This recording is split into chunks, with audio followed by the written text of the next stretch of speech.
We are celebrating the Aufzien's family renewing its support for this outstanding high-impact project, which has played a key role in creating Israel's Parkinson's disease community. The renewal of funding will enable the center to make world-class strides in reducing suffering, saving lives, and bringing hope to Parkinson's sufferers.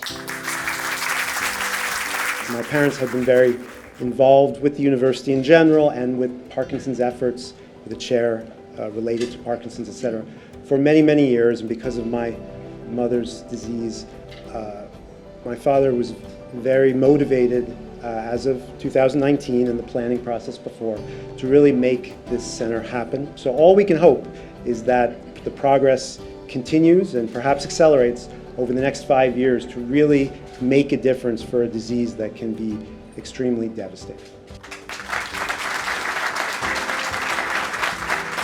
We are really targeting multiple aspects of this complex and terrible disease because we want to be key players in the race to cure Parkinson's disease. It's really a unique opportunity to really join forces and to push our knowledge and our basically know-how and techniques and methods to try and to better understand this disease and to try and to find a cure. And at the end of the day, particularly in times like this, the next generation, the growth for the future is what's so important.